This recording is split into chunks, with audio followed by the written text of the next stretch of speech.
You're watching the Isaiah Factor Uncensored. And welcome back, and thank you for joining us on the second half of the Factor Uncensored. The school year in Minneapolis is off to a very interesting start. One of the state's school districts has decided if there is a layoff in the future, the white teachers will be eliminated or laid off first before teachers of color. Now, the reason? They say it will help heal the effects of past discrimination. The decision is being looked at by some as reverse racism. Tonight's panel shared their own thoughts with us. Jackie Anderson, hearing that, what are your thoughts on a policy like that in the school district?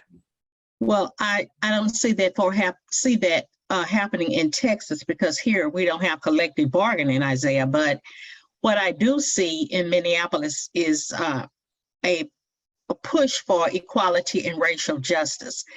Research has shown us that students learn best when they are taught by teachers who look like them and who have shared similar experiences. And every community is different. Apparently MFT thought that it would be best to make this type of policy because they found out that many teachers of color were leaving the profession while their student population was becoming more diverse. And so they had to do this to address the needs of the students and thus the needs of their community. But what about those who say, Jackie, this is just reverse racism and two wrongs don't make a right? Well, I don't see it as being a wrong if we're about the students. We're giving the students what they need. If we're here for the students, it's always doing right if you're doing it for the needs of the students.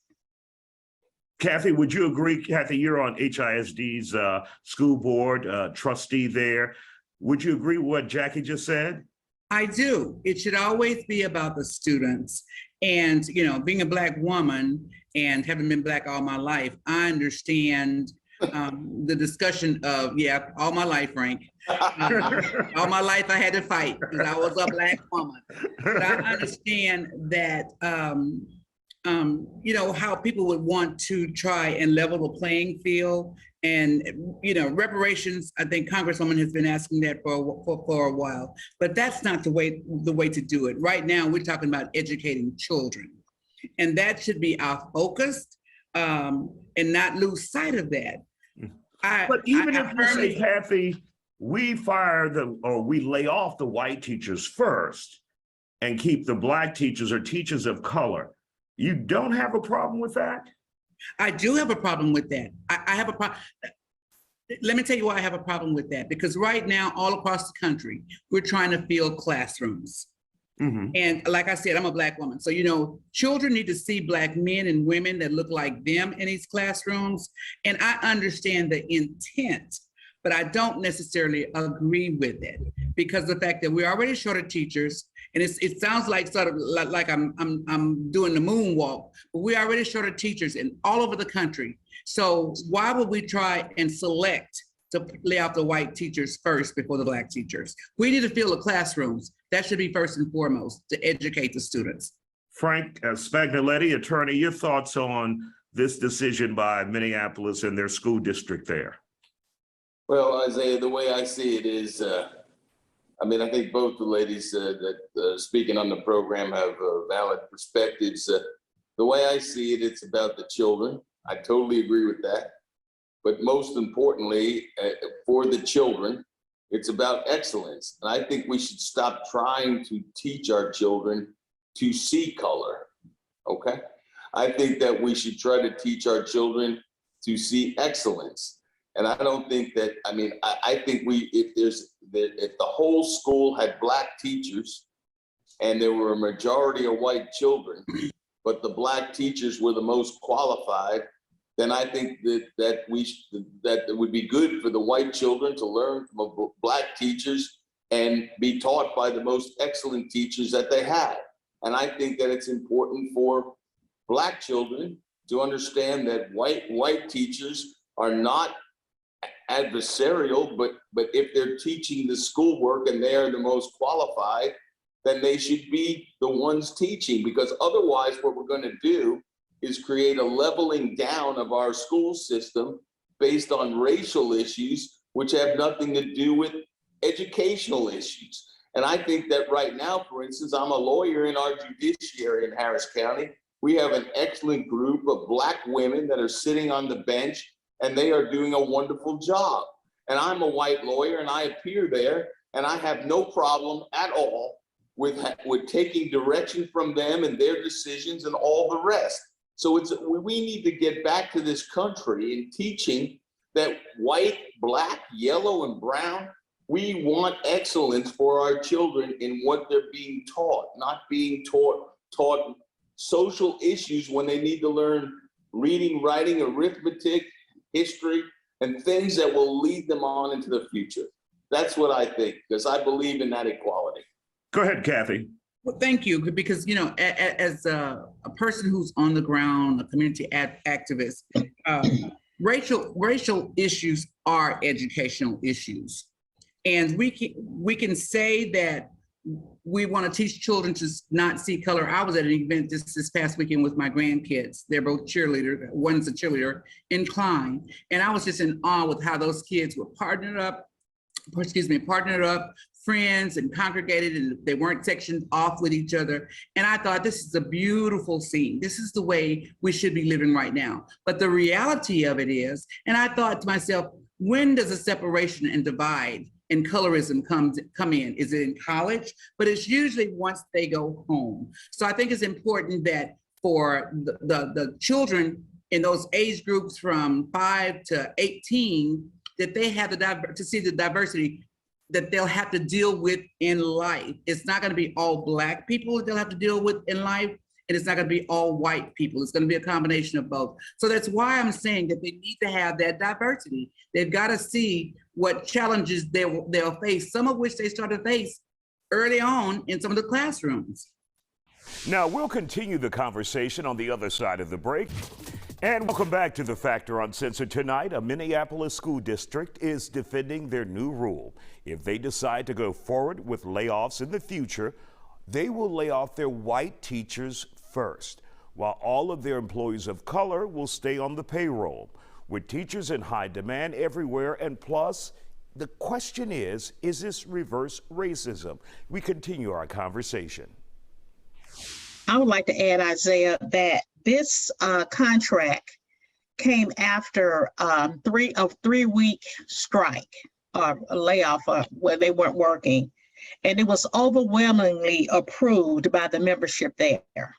So I respect the fact, since we're not boots on the ground there, I respect the fact that that union took what was best of what they had to provide a learning environment for their students. I don't think they were intentionally trying to choose a Black, white. I don't think that was the real issue.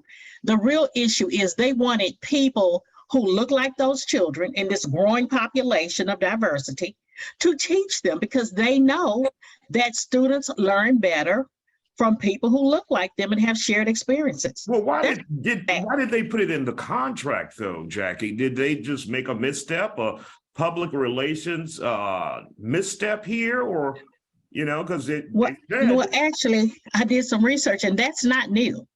That is not new for the, and although that is the spotlight issue, it says one of the largest school districts in that state, Anoka-Hennepin, has the same contract where it may retain the probationary teacher over the teacher with the greater seniority.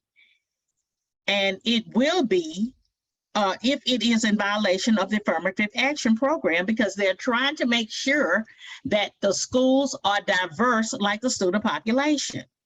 So, and actually you would have to put it in a contract, because if you didn't, you would be breaking civil rights laws. Let me say something, Isaiah. What I'm concerned about this kind of discussion is that if let's say you do that in Minneapolis, and I take the well, Frank, it's already done in Minneapolis. Let's not say you do it; it's done. It is. It's done in Minneapolis. So if you take what the lady says, I didn't get your name again. That's Jackie. Jackie. If you take what Jackie says and you say people ought to be taught with people that look like them, well, then why don't we have based on, you're going to have the white kids now in classes that perhaps may be dominated by black teachers. The black teachers don't look like them. And then you may have some yellow kids in there that maybe don't look like them. Nobody's talking about them. And then you're going to have some brown kids in there that are going to look like them. And then you're going to have some kids that are mixed race, white and black, that don't look like them. So once we start talking about teaching people that look like them, I think, and my view is that we ought to be teaching kids that we all look the same and we're all human beings, and we're going to teach you the best that we can.